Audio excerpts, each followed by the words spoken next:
this is Joy. Welcome back. I'm so glad you're here with me today because I have a fun project to share. I am taking what would be normally Valentine's Day type products and stretching them into St. Patty's Day. And I'm excited about that because St. Patty's Day is my favorite holiday of all time. So, anyway, this is a Scrappy Tales Crafts project. And I am using the chocolate heart gift box and only part of it to create the shamrock. So what you're seeing here is me taking the largest heart in the brackets to create the petals of the shamrock or the leaves of the shamrock. So you will need to die cut three of the largest hearts in that chocolate heart gift box and six of the brackets.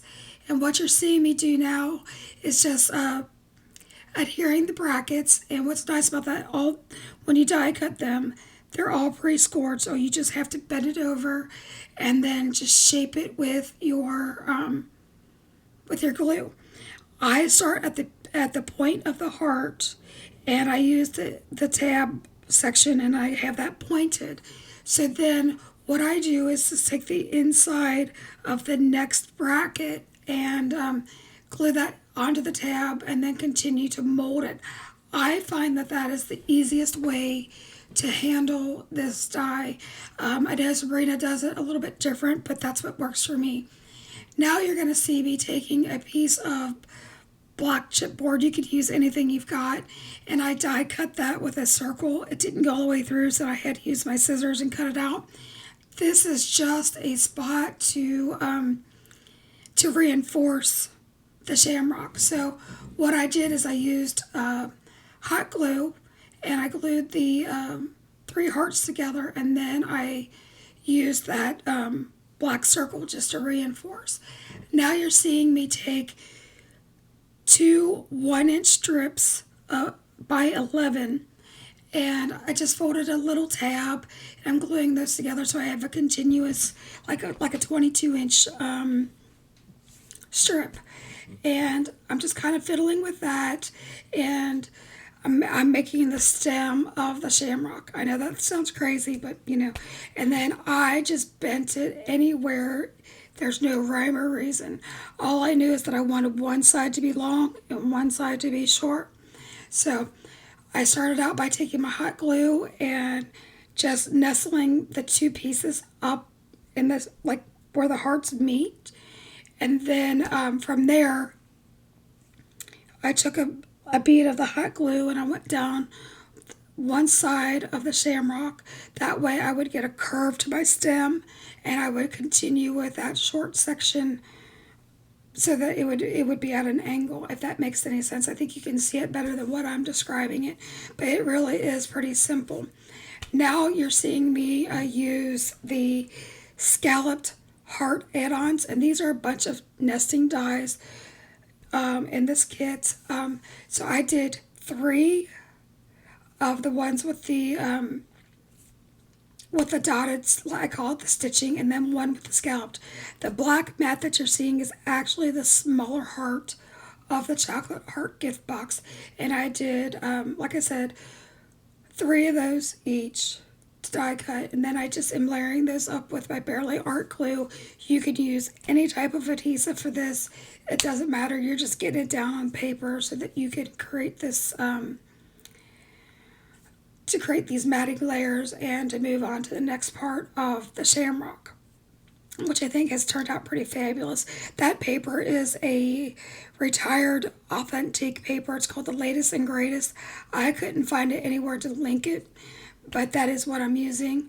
And now you're just going to see me taking those matted hearts and applying it to my shamrock piece. I think it's really cool and really, really important to be able to take your supplies when you buy them and say, okay, how many things can I make with this? What do you see? So when I saw this chocolate gift box, heart gift box, I saw it being not only Valentine's, but I saw it for wedding. I saw it for gift giving. I saw it obviously as,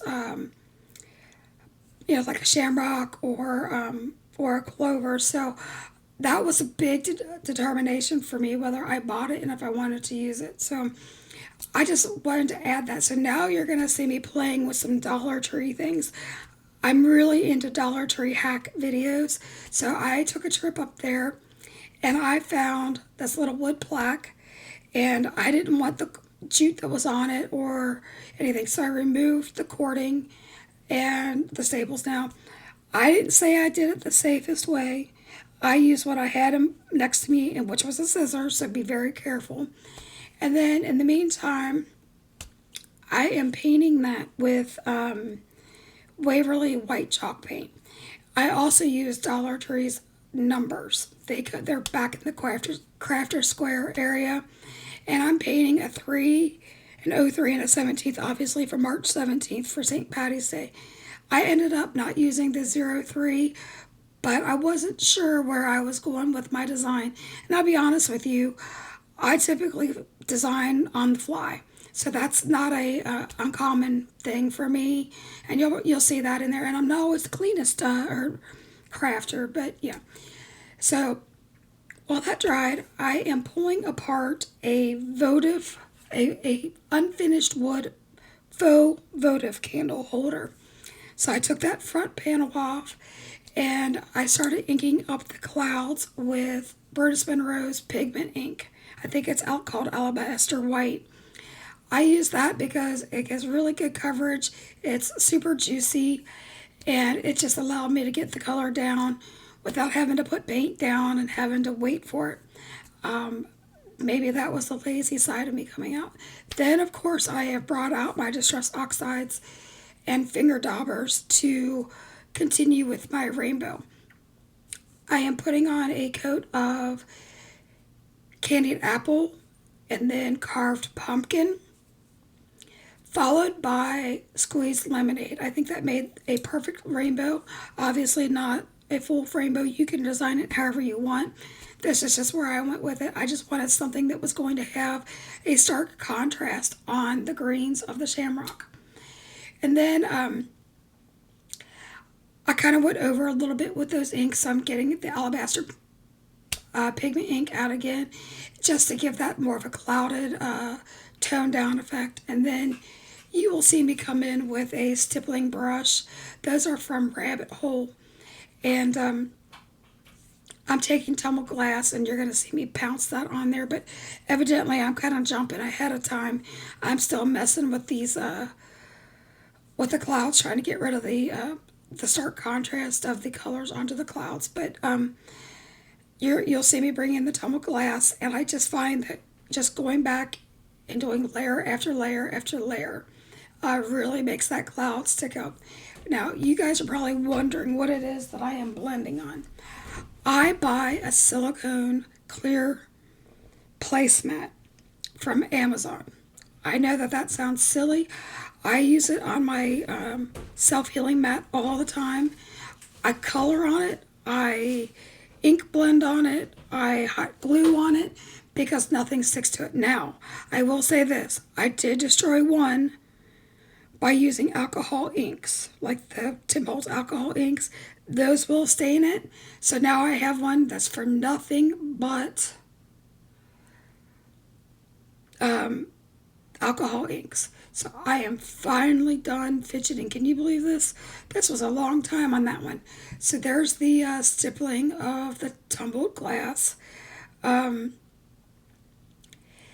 And I am happy with the way that came out. And the reason I'm able to use the tumbled glass or the Distress Oxides with that pigment ink is because Distress Oxide inks are a combination of dye ink and pigment inks. So they work well together. They play nice. I love the way that they blend together. If you don't have Distress Oxides or pigments, I mean, you absolutely could paint it. You could use dye inks with finger daubers. I mean, you do it. You do you. I did me. Just because that's what comes easy to me. And then you're going to see me here bringing back in the now painted sign, and I am using a die from whimsy stamps called Malarkey, and I have die cut that out twice and layered them, and that's going to be my sentiment on my shamrock. I love that saying. I don't have a whole lot of St. Patrick's Day stamps. I really need to change that, but I think this turned out well. Now you see me kind of fiddling to see how I'm going to do my design. I did opt to cut my rainbow in half, and I just did that with a regular scissors. That wood from Dollar Tree is super, super thin. So it's no problem at all to do that. So I adhered everything down with hot glue because I think that wood sticks much better with hot glue, or you could use wood glue, but barely art glue is not going to work. So now you're kind of seeing me just trying to get my placement on that, and now I am gluing that down. And I think it turned out nice. So now I bought a couple different elements. You'll kind of see them scattered around my work area. I had tried to buy the black pot for the pot of gold, and I bought gold coins, and they were just too big for my shamrock, so I ended up not using them. So now I'm bringing in the number 17, and I'm just using a black multi-liner pen, and I'm putting faux stitching on it just so it'll make it pop just a little bit more on the shamrock. I just think that's a good element to use. And now I am just getting that placement on the 17, and I kind of do that kind of in a wonky form, and I end up hot gluing that down. And again, once you hot glued it, I take that back. Not hot gluing. I'm using my Barely Art, which you can see I kind of spilled, but since it dries clear, you won't see that at all. And so then I just let that dry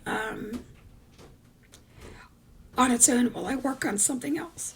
I think it turned out pretty nice. And then again, from Dollar Tree, I found these tiny little white flowers. It was just one sprig. I cut them apart, and I'm just going to arrange them. I am a sucker for florals on anything that I do for wall hangings. So that's kind of what I'm doing. If you hear something scratching, my cat is trying to get in the room. She's driving me bonkers, so I apologize if you hear it. I haven't thrown anything at her yet. I'm kidding. I am kidding. I'm not going to do that ever. But anyway,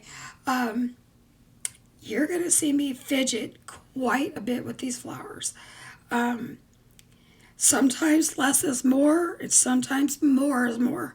And I had a really, really hard time deciding what was more or what was less. You tell me. I don't know.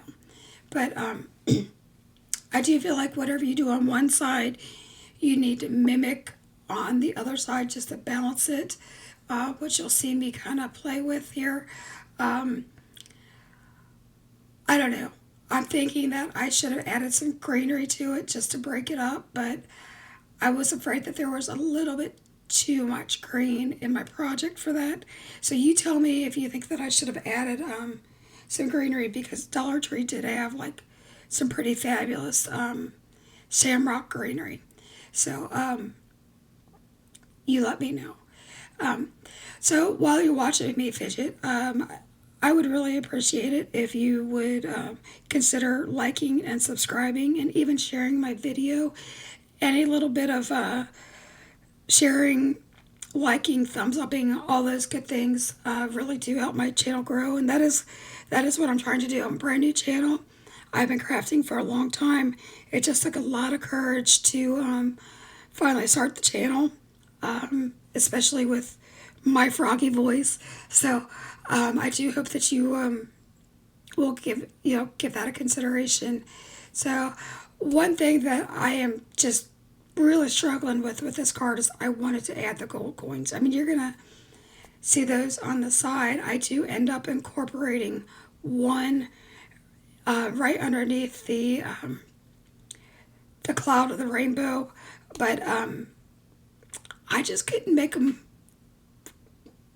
fit anywhere. I don't know. I thought that they were too loud or too big, and I didn't want to take away from the actual Scrappy Tails, chocolate heart gift box, the shamrock. I mean, I like simple decorations, so you'd have to tell me if you thought that I should have added more.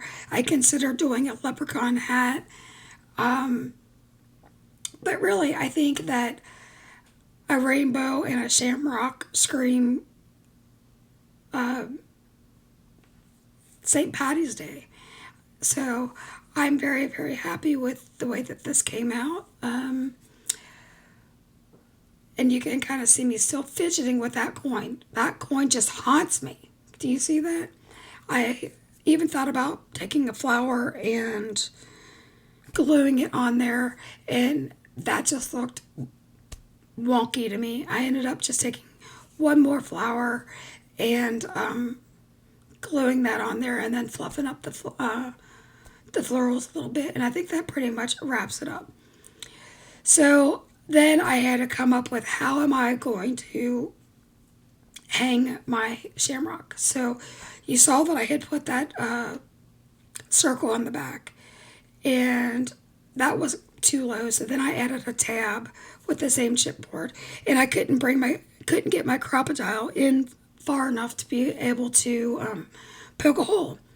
So I grabbed yet another piece of scrap chipboard, poke a hole in it with my crocodile, and then I just used some nylon cording that I found in the jewelry section of Hobby Lobby a long time ago on clearance, and I tied that in to make my hanger, and then you'll see that. So anyway, this is a fun project for Scrappy Tales, and if you wouldn't mind liking and subscribing, I would appreciate it. Thanks, guys. See you next time.